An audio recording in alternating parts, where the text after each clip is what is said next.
Hamınızı xoş gördük dostlar. Bu dəfəki podkast da filmlər haqqındadır və izlədiyim bəzi filmlər haqqında öz fikirlərimi bölüşmək istəyirəm.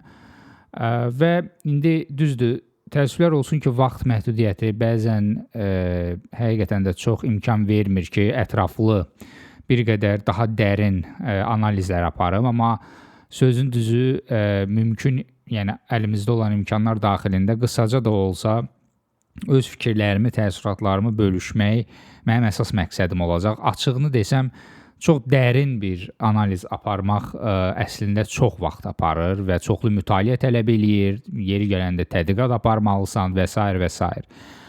Amma mən daha çox ümumi fikirlərimi bölüşəcəm. 5 film haqqında danışmaq istəyirəm. Bunlardan birincisi Amadeus və ya Amadey adlanır. Bu kifayət qədər əslində populyar bir filmdir. Vaxtı ilə mən bu filmi tamamilə təsadüfən kəşf etdim və izləməli olduğum filmlər sırasına daxil elədim. 84-cü ildə çəkilib film. Rejissoru Miloš Formandır və mən deyərdim ki, bu filmi məncə izləməyinə həqiqətən çox dəyər. Tarixi əhəmiyyəti var. Dahi bir şəxsiyyət haqqında, Mozart haqqındadır. Və əlbəttə mən deməzdim ki, tarixi film izləməyi sevirəm, lakin söhbət əgər dahilərdən gedirsə, onların həyatını başa düşmək, onların yaradıcılıq yolunu başa düşmək nöqteyi nəzərdən məncə belə filmlərə vaxt ayırmağına dəyər. Ona görə də düzünü desəm, Amadey filmi müəyyən mənada çox möhtəşəm filmdir, lakin müəyyən mənada da bir o qədər də elə deyil. İlk növbədə müsbətləri haqqında danışsam, onu deyərdim ki, möhtəşəm aktyor ifası var. Yəni burada Murray Abrahamın başrolda olması, Tom Hulce'un başrolda olması deyərdim ki, filmin ən əsas üstünlüyü sayıla bilər. İkinci əsas üstünlüyü onun istifadə elədiyi bu klassik musiqi, opera və s. kimi elementlərdir. Mən ümumiyyətlə opera sevən birisi deyiləm, lakin bu filmdə mən operaya əməlli başlı belə deyək, maraq özümdə yəni yarada bildim. Bu çox maraqlı bir müşahidəm oldu. Amadey filmi bu baxımdan Mozartın həyatı, onun keçdiyi müəyyən yollar, onun elita ilə olan münasibətləri, öz işinə olan yanaşması müəyyən mənada bu haqda dolğun və müəyyən qədər də doğru məlumatlar verir. Lakin deyərdim ki, bir çox şey də var ki, kifayət qədər uydurmadır və heç bir tarixi əsası yoxdur. Məsələn, Mozart burada alkoqolik, yəni birisi kimi təsvir olunub, daha çox uşaq sayağı hərəkətlər edən, qəribə gülüşü olan, belə dayaz birisi kimi bir tərəfdən təsvir olunub. Açığını deyim, mən bu məlumatların doğru olub-olmadığını araşdırdım müəyyən qədər və bunun heç də belə olmadığını iddia edən insanlar çoxdur. Mozart haqqında sənədli film izləmək istəyərəm, açığını deyim. Onu daha yaxından tanımaq istəyərəm bu filmi izlədikdən sonra. Və reallıqlarla uzlaşan bəzi başqa məsələlər var ki, bəli, onun çoxlu maddi sıxıntıları olub, bəli, ola bilər ki, o kifayət qədər pul xərcləyən birisi olub, öz şəxsi maliyyəsini yaxşı idarə edə bilməyib. Lakin təsvir olunan o şəxsi xarakter və ona oxşar şeylər reallıqla uzlaşmır. Məsəl üçün, filmdə belə bir uçurum var.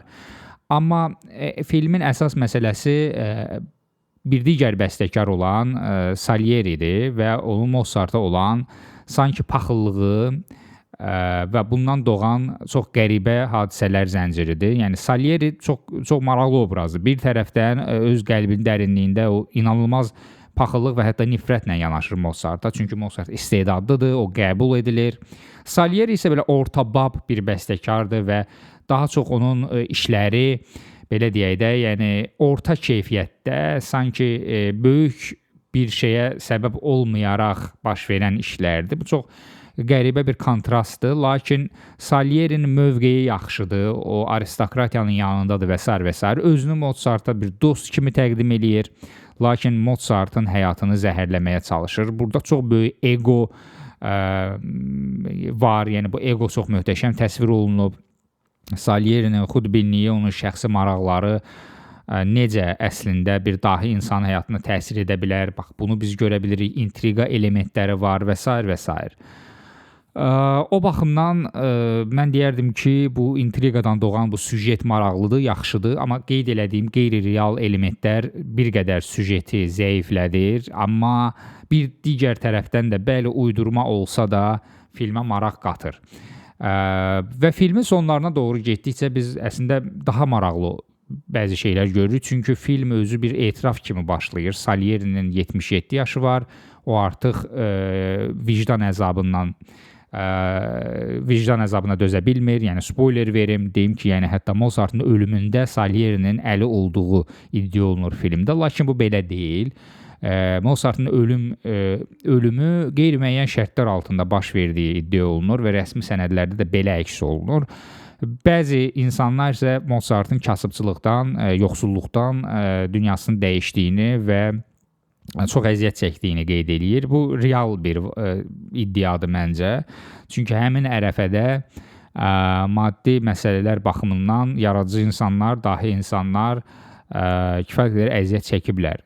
Və məhz həmin ərəfədə belə insanlar məsələn fərdi dərslər deyirdilər, daha sonra böyük işlər görmək üçün zaman xərcləyirdilər. Çox qəribə keşməkeşli, yəni həyatlardır bunlar, talelərdir. Yəni açığını deyim, çox bəyənirəm, yəni bu detalları öyrənməyi. Amma ümumi götürəndə filmin sonlarında çox maraqlı bir şey görürük. Yəni etirafla başlayan bir süjet, etirafla da sanki bitir, lakin bu etiraf bir rahibə edilir. Və rahib bütün bu hekayəni eşidəndən sonra o qədər sarsılır ki, sanki bütün dəyərlərini əslində itirir. Müəyyən bir neçə dəqiqəlik olsa belə gözləri dolur, ağlayır. Salieri isə vəziyyətin absurdluğunu, vəziyyətin çıxılmazlığını başa düşüb qəhqəhə çəkir və əlil arabasında müəyyən yerə gedərkən insanlara rahibin görməli olduğu işi əslində görür. Rahibin işini də üstələnir. Çox maraqlı filmdir. Möhtəşəm filmdir.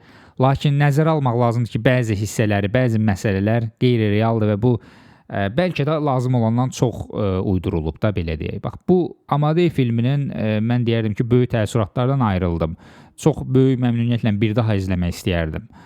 Amma belə deyək də, biraz uzundur və vaxt çox aparır. Və düzünü desəm, açığı düşünmərəm ki, 2 dəfə, 3 dəfədən çox izləməyinə dəyər. Çünki süjeti öyrənəndən sonra, hadisələri görəndən sonra artıq insan doyur.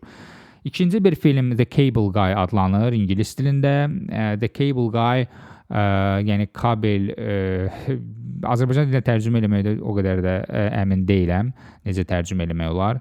Bu xüsusi bir əslində işdir də, yəni biraz loru dildə kabel televiziyasını çəkən insanlara verilən Amerikada bir sanki bir təxəllüs kimi bir şeydir. Yəni bir qeyri-rəsmi bir ad kimi bir şeydir. Jim Carrey burada başrolda oynayır, Matthew Broderick başrolda oynayır. Çox möhtəşəm adlardır bunlar. Jim Carrey'nin 90-cı illərdə ümumiyyətlə karyerası pik nöqtədə idi. Yəni 2000-ci illərin əvvəlləri, hətta 2010-cu illərə qədər deyərdim ki, Jim Carrey çox maraqlı, bütün enerjisini filmlərə ötürən birisi olub. Yəni böyük bir, çox qəribə bir aktyordur ümumiyyətlə Jim Carrey və Amerika cəmiyyəti, Amerika kinematografiyası sanki bu insanın təklif elədiklərinə uyğunlaşıb həmin ərəfədə. Yəni çox qəribə bir aktyordur. Yəni çox özünə məxsusdur, çox şey dəyişdirib. Komediya janrında və yaxud da drama janrında çox unudulmaz rolları var. Bunun başqa filmlərini də bu yaxınlarda izlədim. Və bu filmdə əslində qeyri-adi heç nə yoxdur, düzdür. Amma çoxdan planlaşdırmışdım ki, izləyim. Film əsasında biz çox şey başa düşə bilirik. Məsələn, psixoloji problemlərdən qaynaqlanan bir süjet qurulub, uşaqlıqda ailə diqqətindən kənarda qalan bir insanın yetkinləşəndən sonra dostluğa qarşı olan toksik yanaşması təsvir olunub bax bu filmdə. Başqa insanları zor gücünə əldə etmək və öz yalnızlığını beləcə kompensasiya etməyə çalışan bir insanın təsviridir burada. Süjet kifayət qədər sadədir əslində, amma süjetin elementləri, ayrı-ayrı səhnələr çox zəngindir, maraqlıdır, komedikdir. Komediya ilə, amma çox ciddi ismarışlar da, dərin mesajlar da ötürülür. Əvvəlcə dostluq, sonra düşmənçilik təsvir olunub məsələn. Burada başrolun adı Chipdir. Əslində bütün film çip üzərində qurulub, sözün düzü və Broderickin obrazı ikinci dərəcəli sayıla bilər. Və televiziyanın insanları necə dəyişdirdiyini, hansı tip insanlar yetişdirdiyini sanki göstərir və tənqid edir film. Bu da bir maraqlı bir məsələdir. Başqa belə açığını deyim, toksik münasibətlər haqqında, yəni ailə tərbiyəsinin defisitinin yaratdığı problemlər və s. görmək olar.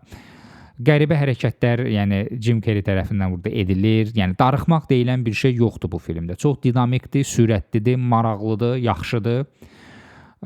Çatışmazlıqlar baxımından çox da böyük bir nəsə qeyd eləməyini mən mənalı hesab eləmirəm. Yenə deyirəm, dərin təhlil aparmaqdan biraz uzağam burada. Amma psixoloji məqamlara fokuslansaz, bir insan psixologiyası, xüsusi tip bir insan psixologiyası haqqında məlumatlar əldə edə bilirsiniz. Yəni bu filmdə yenə deyirəm, ailə diqqətindən kənarda qalan, lazımi ailə tərbiyəsi ala bilməyən, lakin yetkinləşən, amma müəyyən mənada da uşaq kimi qalan bir insanın qurduğu müdafiə sistemi, psixoloji müdafiə sistemi və onun çevrəsinə vurduğu zərər. Mən bunu belə bir cümlə ilə xülasələndirərdim. Pleasantville 3-cü film oldu ki, mən izlədim, çox bəyəndim. Köhnə bir filmdir Pleasantville-də, yəni ki, yeni bir film deyil. Yəni Pleasantville, əslində mən bir dəfə izləmişdim Pleasantville-i, lakin başa düşməmişdim, belə deyək. 98-ci ilin filmidir bu da, köhnədir əslində müəyyən mənada. Baş rollarda yenə də çox möhtəşəm adlar var. Tobey Maguire'dır, bəli, Jeff Daniels'dır, William Macy'dir, Joan Allen'dir. Bax, bu insanlar həqiqətən bir filmdə, hətta başqaları da var, indi mən çox uzatmayacağam, amma başqa aktyorlar da var ki, biz artıq onları tanıyırıq, oturuşmuş aktyorlardır. Gary Ross'un filmidir. Və Pleasantville mahiyyət etibarilə fantastik bir film sayıla bilər bəlkə də. Yəni tamamilə uydurma bir hadisə baş verir. Real insanlar müəyyən bir televiziya şousunun dünyasına düşürlər. Hansı ki, orada hər şey ağ-qaradır. Amma real həyatda biz əlbəttə ki, rəngliyik, düzdürmü? Və bu şounu çox yaxşı tanıyan bir şəxs, yəni əsas obraz, bunun adı deməli Daviddir. David hər şeyi əslində bilir bu şou haqqında. O şounun müəyyən bir kainatı var və o kainat haqqında çox ətraflı məlumatlıdır. Amma mistik bir şəxs bu bacı qardaşı Davidi və onun bacısını həmin şouya sanki göndərərək onlara müəyyən dərs vermək istəyir. Çünki həmin şouya yol tapmaq əslində özü müəyyən bir sınaqdan uğurlu keçmək imiş demə. Və çox sadə dillə desəm, filmdə ağ-qara bir dünyanın necə rəng aldığını görə bilirik və bu rənglənmənin də səbəbləri aydınlanmadan, nə isə dərk etmədən, yeni bir şey öyrənmədən keçir.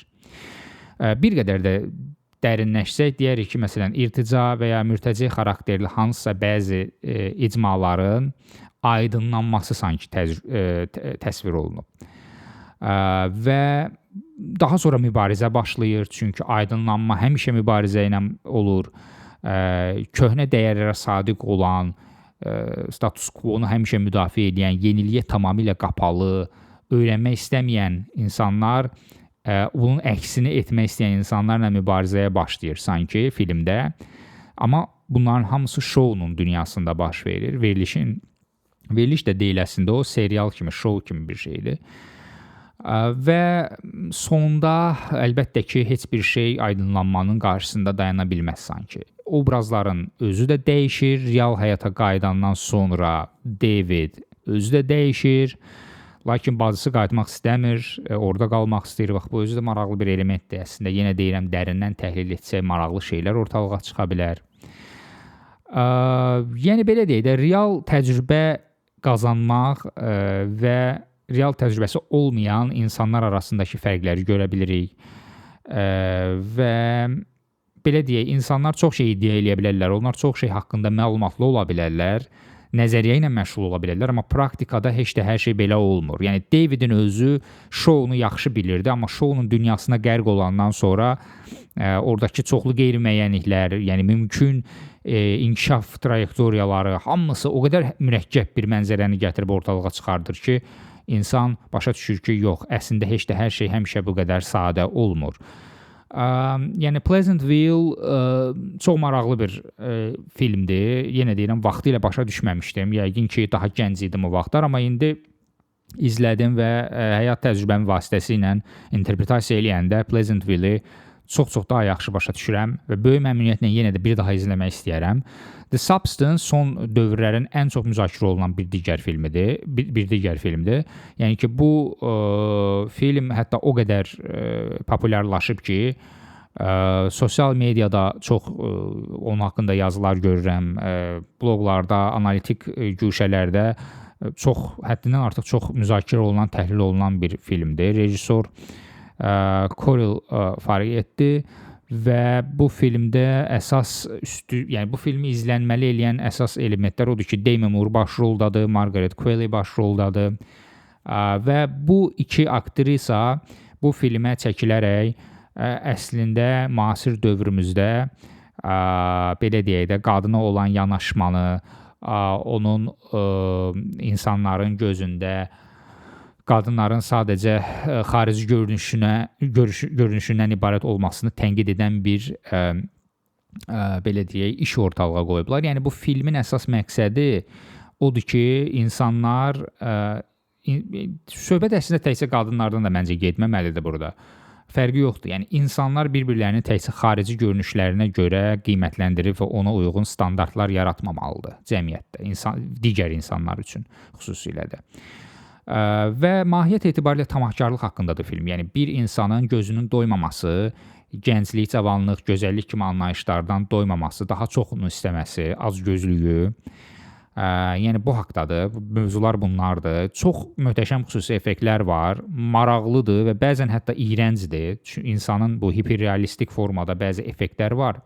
Mən deyərdim ki, müəyyən mənada ürək bulandırıcı effektlərdir, amma bir tərəfdən də yaxşıdır ki, yəni bunu bacarıblar bu formaya salmağı. Aktyor performansı çox yaxşıdır o baxımdan, atmosfer kifayət qədər dinamikdir, sürrealdır, yəni qəribə bir mühitə düşürsən, arxa fonda gedən musiqilər, mahnılar, yəni çox yaxşıdır, yəni bütün o auranı gücləndirir. Yəni The Substance bu baxımdan izlənməli bir filmdir. Lakin ikinci dəfə də izləyərəmmi? Xeyr, açığını deyim. Çünki belə filmlərdə dinamizm o qədər yüksəkdir ki, başa düşdüyünü insan başa düşür və sonra ona bir də geri qayıtmaq istəmir. Və qeyd elədiyim bəzi hiperrealistik elementlər də burada biraz rol oynayır. Sonuncu film Wild Robot, Vəhşi Robot adlanır. Bu, yəni sanki cizgi filmini xatırladan animatik bir filmdir. Yəni bir işdir, yəni ki, bu film deyil əslində, animasiya deyə bilərik məncə. Çox maraqlı, pozitiv, burada da dərin mesajlar var əslində, səmimi bir üslubda çəkilib. Əsasən az yaşlı uşaqlara, gənc nəslə xitab edən bir işdir. Yəni bir çox mürəkkəb mövzuları sadə dildə çatdırır. Məsələn, bir kəsin qayğısına qalmaq, ona sevgi göstərmək, düzdürmü?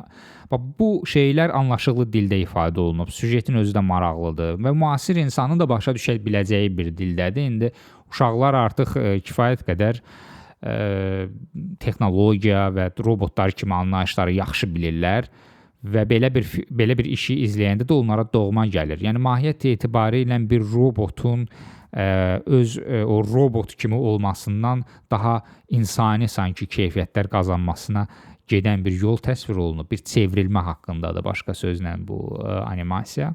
Yəni robotların çoxlu alqoritmləri olur, proqramları olur, onların monoton məqsədləri olur, məqsədə çatırlar və digər yeni məqsədə keçirlər. Hər şey 0 və 1-dir.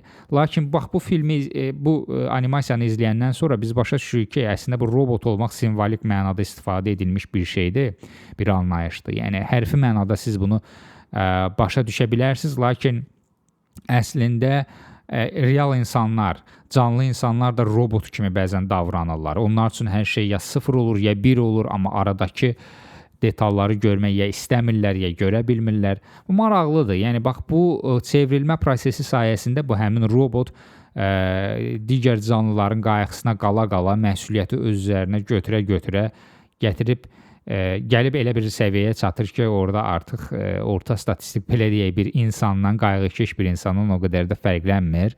Təbiətin, canlıların qayğısına qalır, onları qoruyur, onlarla bölüşür çox şeyi.